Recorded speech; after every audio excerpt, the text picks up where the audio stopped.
Good morning, sports fans from all around the globe. I am your host, Jeff Dawson, East Coast Sports Investors, and this is your breakfast bankroll for April 1st, 2022. Happy April Fool's Day. Yes, it is here. 3 months in the books, 9 more to go in 2022. Action packed weekend as the women's Final Four kicks off today, or I should say tips off. UConn in the nightcap against Stanford opened a pick, and then now Stanford -1.5, and Louisville, South Carolina, the appetizer. South Carolina now rolling in at a -8.5 there. The men will tip off tomorrow. Seeing Kansas up to 4.5 against Nova. And the Duke North Carolina game bouncing back from 4.5, 4.5 there. Totals in 151. So expecting maybe Duke, maybe even to get close to 80 there on that one. ECSI VIPs. We take our first loss of the week last night. We had Dallas puck line plus 153. Took a late 2-1 lead, and I was saying, oh, we got a shot here. Give us the empty netter. But 30 seconds later, the Ducks tied it, and Dallas wins in overtime 3-2. So we do not cash there. 11-2 our last 13 in pucks, plus 333 right now for the week. 4-1 on the week. And a shout out to our man, Marty Lowe. Good morning, sir. Hope all is well in your world.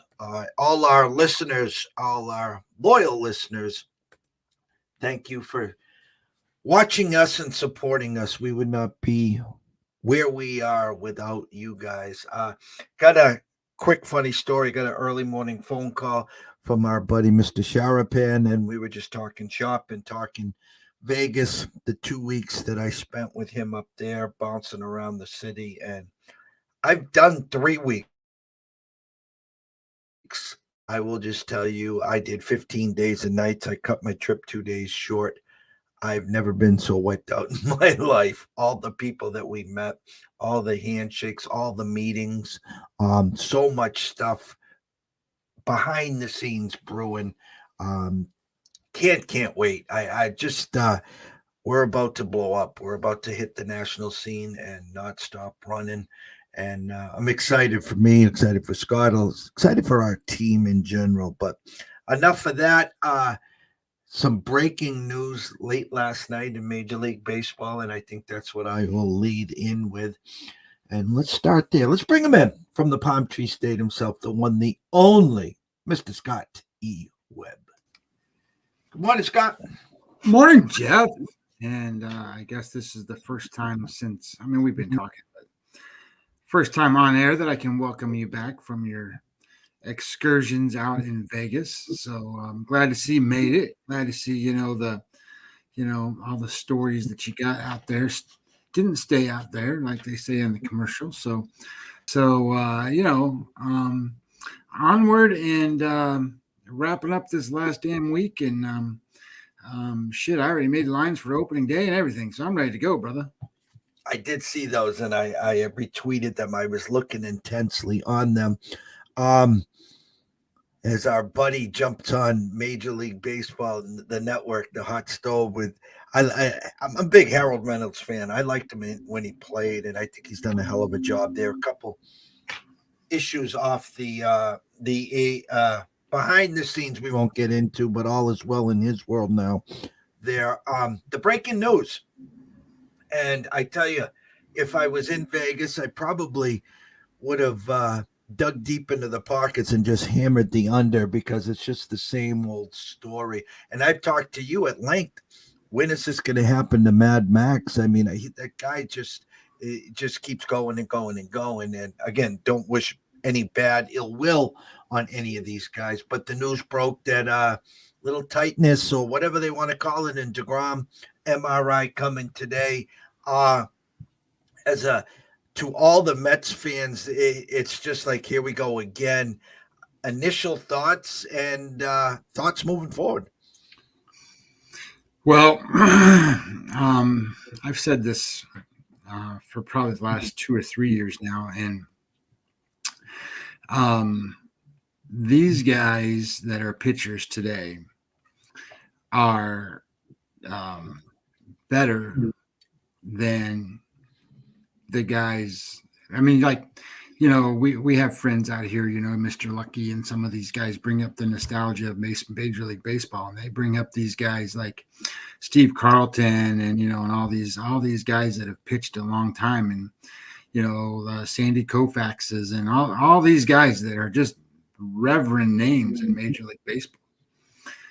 I'm just going to tell you flat out, Major League Baseball pitchers today dominate those pitchers of old. They throw and put so much, I don't want to call it torque because that's not the right word, so much distortion into their bodies that when you're a guy like Jacob deGrom, you have a motion like what Jacob deGrom does. And you throw as hard as he does and get the movement on the ball that he gets, it doesn't surprise me that the body can't keep up. The brain has gotten to a point where the athleticism in the body is almost getting maxed out. I mean, there's not a whole lot more you can do here.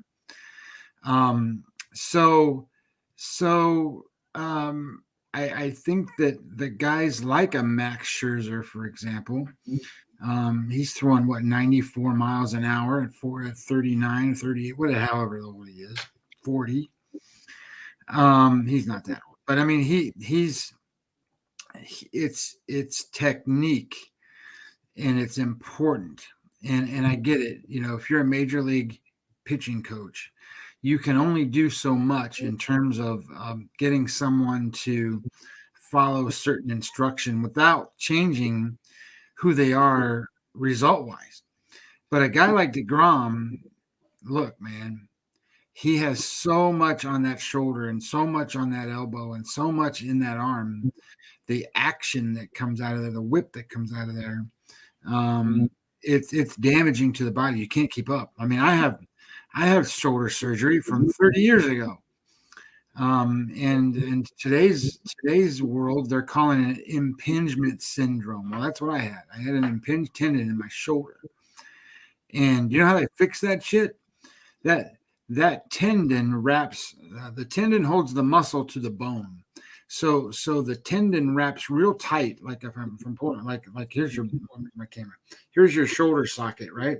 The tendon holds it here, and then the muscle lays on top of the tendon.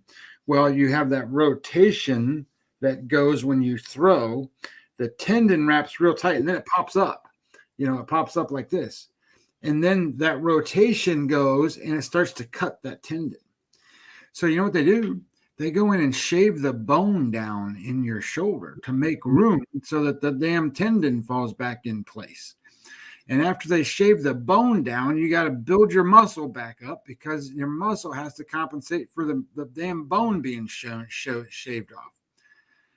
But in today's world, those pitchers overcome that stuff because they're being taught how to fix that shoulder and do those things that way. My days, I was done. I mean, that was it. I can't play no more. So I got a 4-inch scar on my shoulder, and it's over.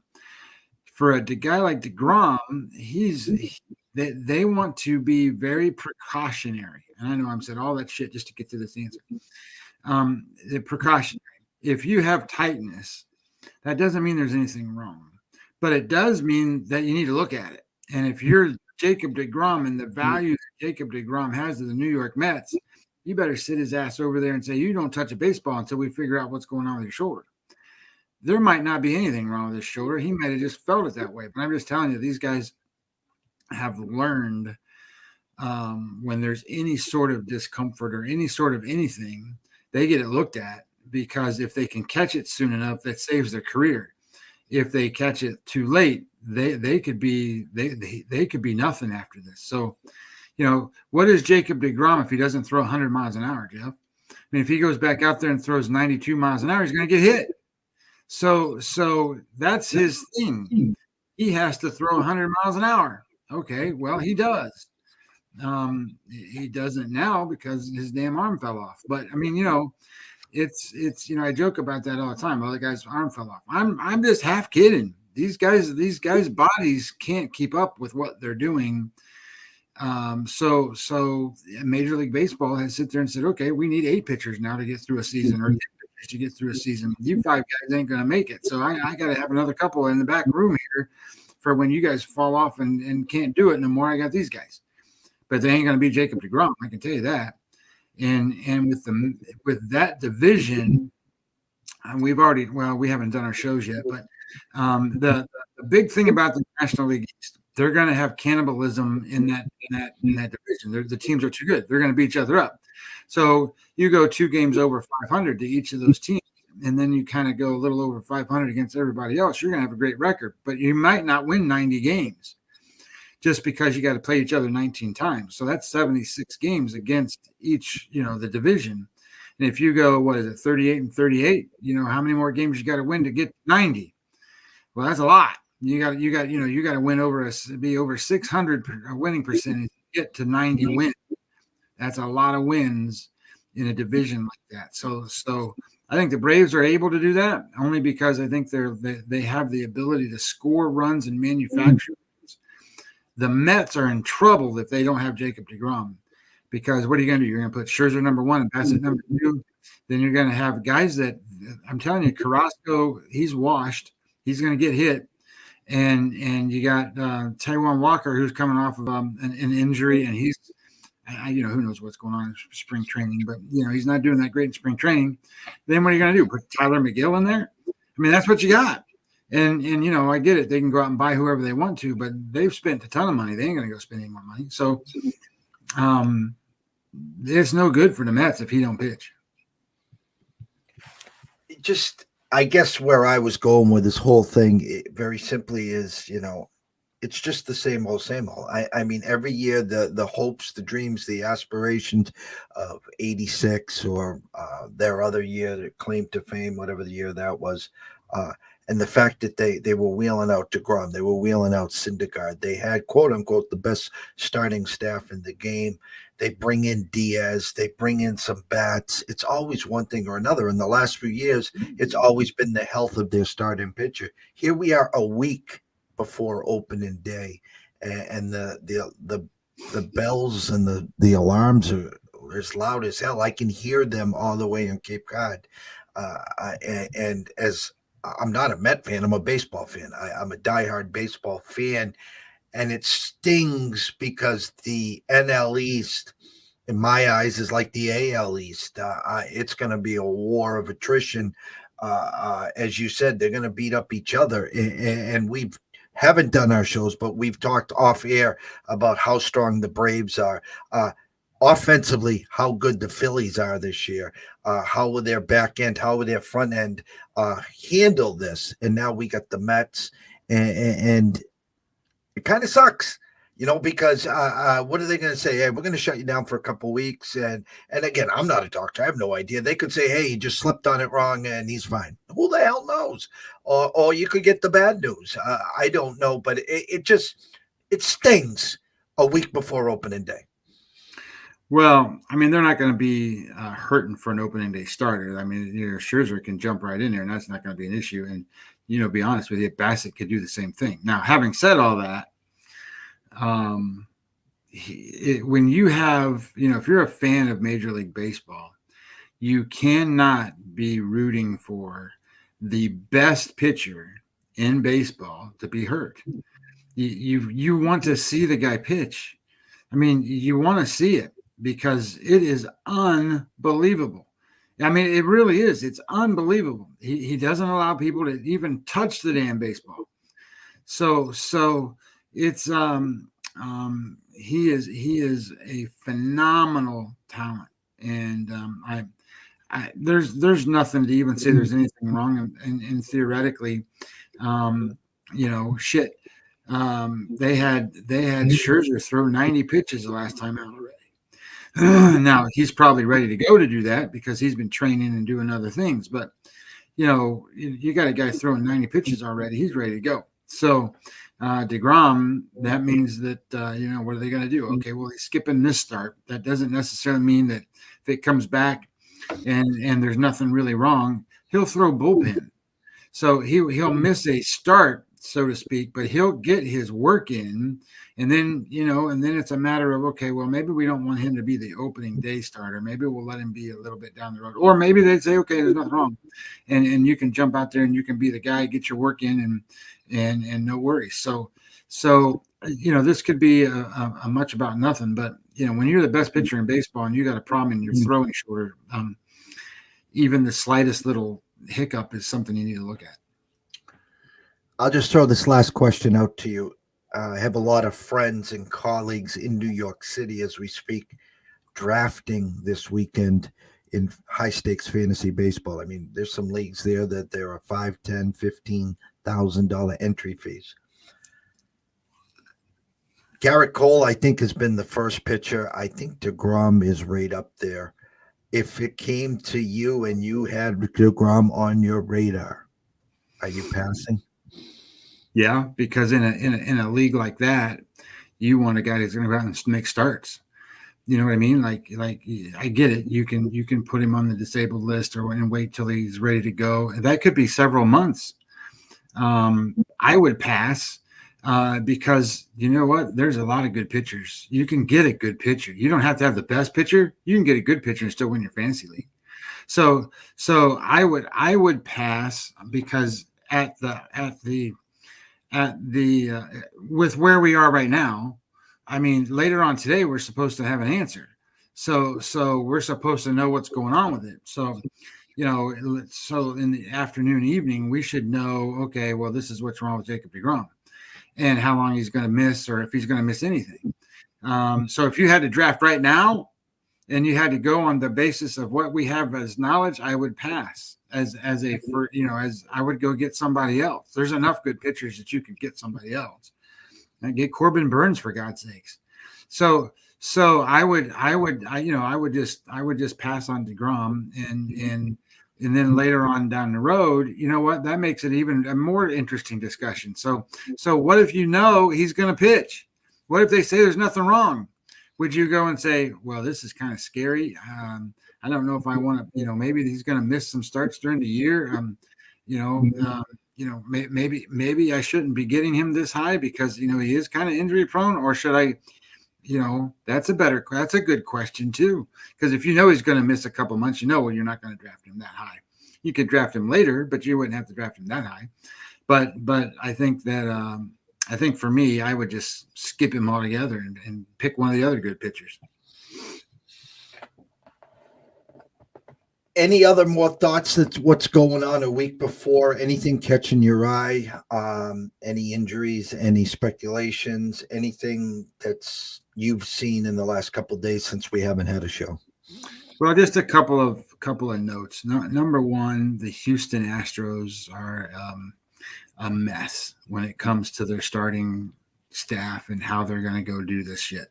Every other Major League Baseball team, every other one, I mean, every single damn one of them has been able to line up their best pitcher to start on opening day. The Houston Astros can't do it. They can't. Justin Verlander is not starting opening day, and that's just a shame because I was so looking forward to seeing Justin Verlander on his first time back starting against Shohei Ohtani, and what a game that would be. So what do you get? You get Framber Valdez. Now, I'm not saying Framber Valdez is not a good pitcher. That's not what I'm saying. But he's not goddamn Justin Verlander, for God's sakes. He's just not. And I sit here and I go, he's their third best starter or fourth best starter. And then the next pitcher they're going to throw, Jake Odorizzi, Jeff. That's how they're starting the first two games. And they're playing the Angels. So the Angels are a much improved baseball team. They got the health. They got their batters batting. And you know who they're going to throw? Ohtani and Syndergaard. You know what? You have to run a better process than that because your process is going to cost you a couple games. And at the beginning of the season, and especially against The Angels, who are going to be your prime competition in that division, you can't do this shit. That ain't going to work. No other team in baseball is doing that. Not one. Everybody else is doing exactly what they want. I thought maybe the Braves were going to start Charlie Morton, but nope, they decided it's going to be Fried. But you know what? It's going to be Fried and then Morton, just like it should be. Yeah, Seattle brings in Robbie Ray. Guess who's going to be the starter in Seattle? Robbie Ray. Everybody else is putting their horse right up front, and or who they think is going to be their horse, so to speak. It's the surprise to me is in Minnesota. Minnesota starts a guy named Joe Ryan. I don't know if anybody knows who Joe Ryan is, but if anybody sees it or goes to my timeline or goes to my website, I wrote up I did the my lines for the week, and in those lines I put in who Joe Ryan is. He had 5 starts last year for the Mets. I kind of was a late season call-up guy. He went 2-1, had an earned run average I think of 4, but his FIP number was under 4, which means he's controlling the pitches. He's not a hard thrower. I think he throws like 91, 92 miles an hour. He was a later round draft choice. I think he was drafted like in the 7th round, something like that. But he was drafted by the Rays. So what did I tell you? And he's got promise. He's a rookie. So I don't know what to tell you. He's going to have to face Seattle and he's going to have to face Robbie Ray. And I'm not a big Robbie Ray fan by any means. But Robbie Ray is going to be the better, more veteran guy in this matchup. It changes the dynamics of how these things go, so there's some of that going on. The Cincinnati Reds, I thought, were kind of an interesting thing because stupid Luis Castillo's got arm problems or shoulder troubles or whatever. I think he's going to be starting on the DL for the first 10 days. So I don't think he's going to pitch the first week. He'll come back like the second week or something. But that changes kind of who they're messing around with too. Now Tyler Mahley's he's going to be their number 1, but he's a way better number 2 than a number 1. But they're going to throw a lot of young arms in there, and who's going to be fun to watch? I don't know if anybody knows his name. Tyler Green. Anybody remember Tyler Green? Tyler Green, 101 miles an hour yesterday. Of course, he was pitching against. I think he was pitching. I don't remember who they were playing. But whoever they were playing, it's 101 miles an hour. There went home run first pitch. There goes bonk.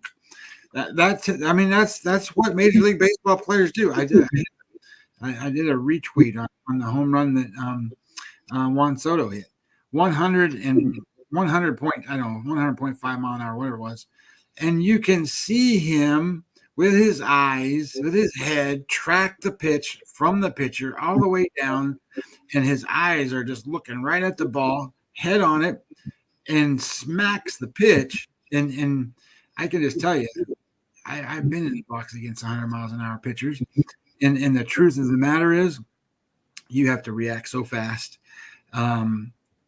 It doesn't even look like he reacted very fast. His swing is so quick that he can let the ball right up in on him and then swing. I could never do that. I couldn't do that. And that's what I'm saying. The game is so talented with these players. They are so good. And these pitchers are so good that, there's no comparison. Now, that's why you don't compare necessarily these guys to those guys. So if you want to tell me that Steve Carlton was great in his day, I'll believe you. I love it. I mean, I was around. I saw who he was. I know who he is. But if you want to put Steve Carlton on the mound today, he wouldn't make the team. Juan Soto, 40-1, your home run champ. Hey, 41 is good. Hey, you know who else I was thinking? Some of those odds, you got to be careful what you're looking at, because in the pitchers, they have odds for wins, most wins, and they also have odds for Cy Young, and you get them mixed up a lot of times. But you know who's going to be a great pitcher for wins? Dylan Cease from the Chicago White Sox. Well, it's funny that my buddy, when we were at Westgate, neither one of our American League guys were on the Cy Young, and we were looking for the wins. And Raina took a half hour, but she was able to add them for me. And I keep shouting her out, Raina, John Murray at Westgate, give that girl a raise. She got us amazing odds, and both Gilbert and Manoa plus 2,000. Now we got them at 300 and 200 to 1 to win the win title. But that just shows, where the market is. Manoa, I had a decent start yesterday. You tweeted yesterday, Gilbert moving up to the number 2 in Seattle. And again, I'm living off of 3-4 years ago when I had the amazing ride with Erod. And we're just hoping for, nothing better than a better bang for your buck is, get a guy out 6-0, 6-1, and then, just ride that horse every 5 days and check off the boxes when they get the 2 start weeks. No question. I mean, that's how it works. I thought some of these games were interesting matchups. Who's a great matchup on opening day, and it's not. I wish it was Thursday, but it's Friday. Is the Marlins and the Giants, and I know that everybody's going, "What the hell's so good about that?" Because Sandy Alcantara makes the Marlins competitive against anybody. And the Giants are coming in banged up. Brandon Belt, right? He's going to be the self-appointed captain of this team. He hasn't even played a game in spring training yet. I don't think he's supposed to start till Saturday. So you got these guys, and Evan Longoria just had finger surgery, so he ain't going to play third base for about 6 to 8 weeks. They got guys all banged up, man. And, I'm not saying that I don't think they're that great of a team. I think they're a good team. I don't think they're obviously not what they were last year. But at the same time, you got to figure out, okay, Logan Webb's pitching. Well, Logan Webb was pretty good last year. Is he going to be pretty good this year?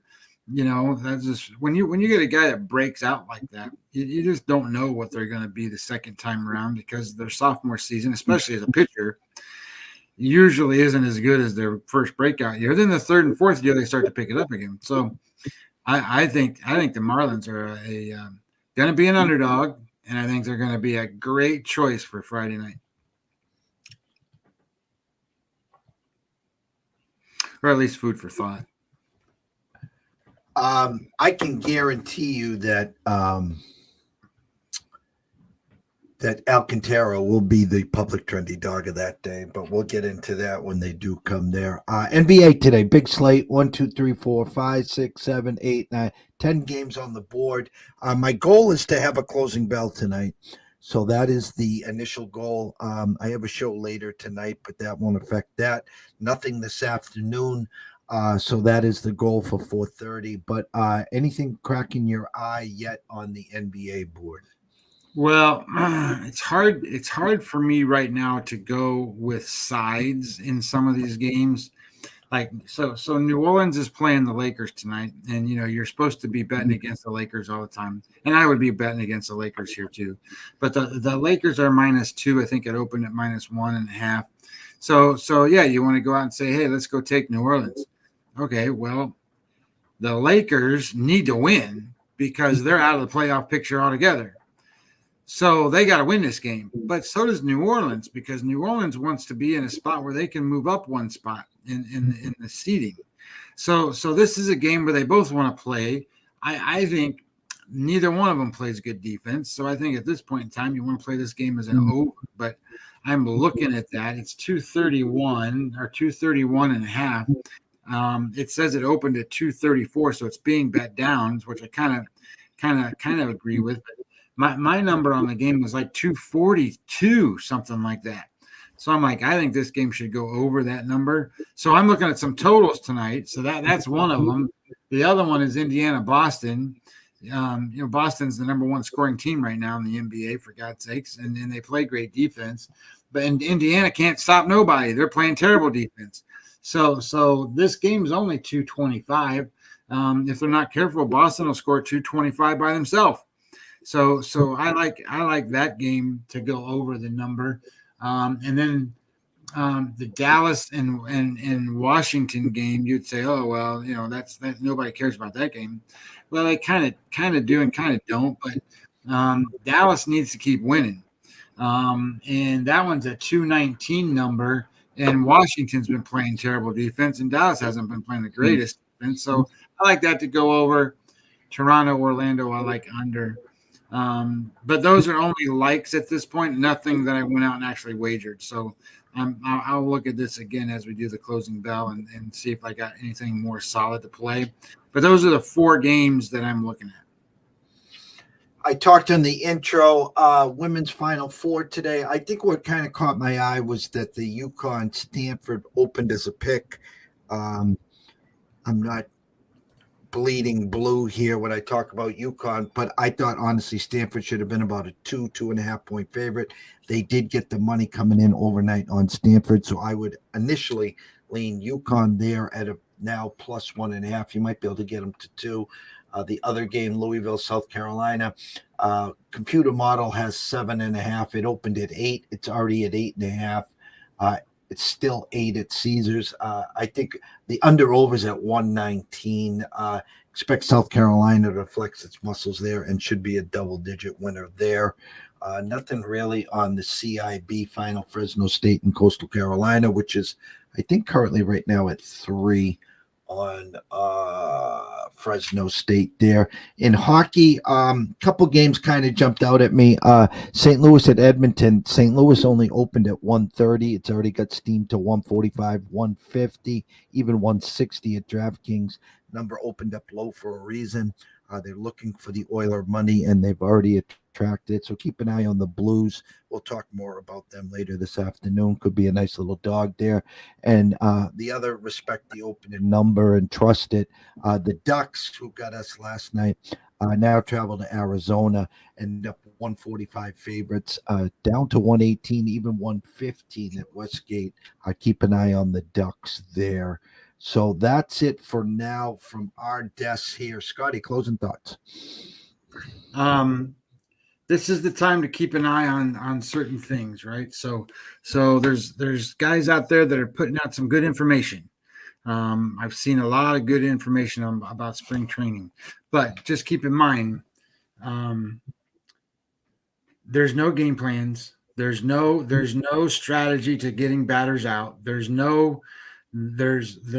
pitchers working on what pitchers want to work on, and hitters working on what hitters want to work on.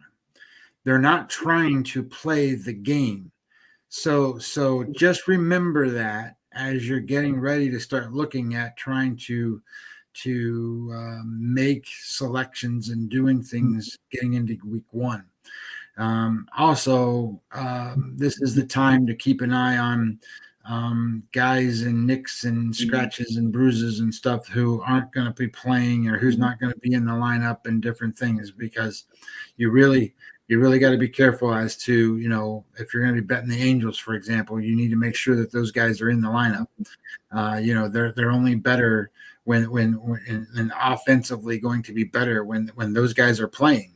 So if Trout and Rendon are in the lineup, that makes them better. If one of them is like, oh, well, shit, I can't play. Well, then, they're no better than they were last year. And remember what they were last year. They're, I think they're 15 games below 500. So, you're expecting this team to score some runs. So, and don't discredit a lot of things that you're seeing or hearing. There's a lot of hype on Seattle right now. There's a lot of hype on some of these teams out there. It's a bunch of bullshit. So you just got to be careful what you believe in and what you don't believe in. And for example, teams like the Cincinnati Reds and the Cleveland Guardians, those teams everybody thinks are going to fall off the earth and they're going to spin the rotation the wrong way. That's not what happens. They're going to be a lot better than what you think they are.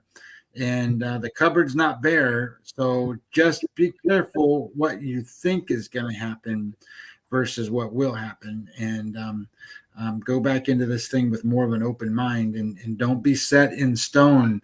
Even guys like me have to go and sit there and go, damn, I was really wrong about something.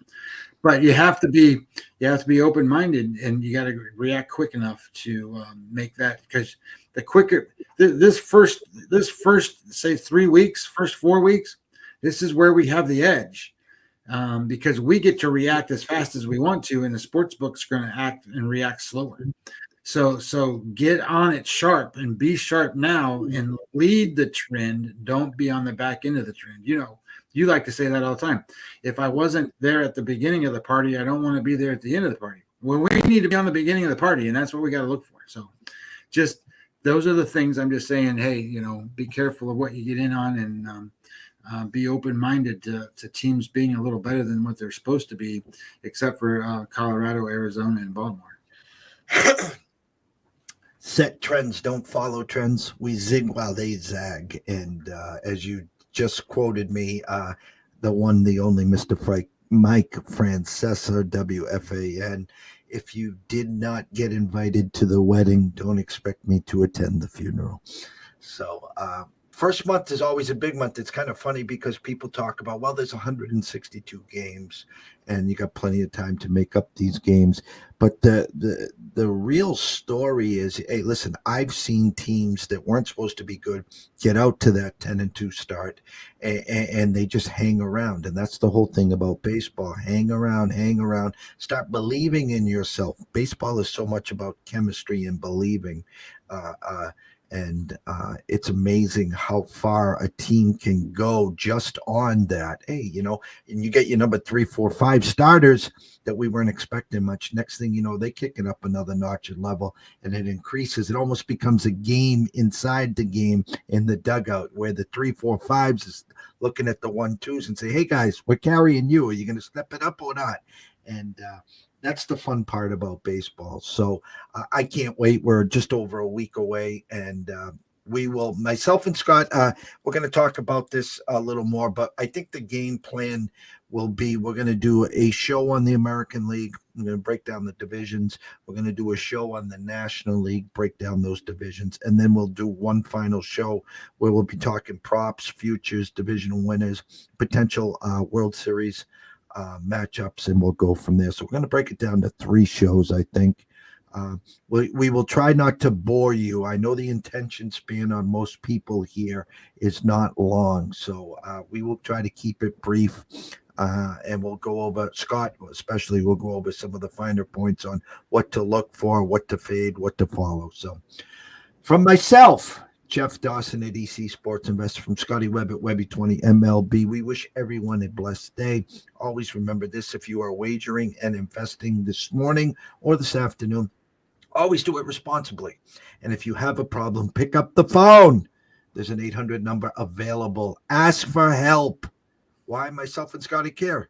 We want to see you here today, tomorrow, next week, next month, through 2022 and beyond.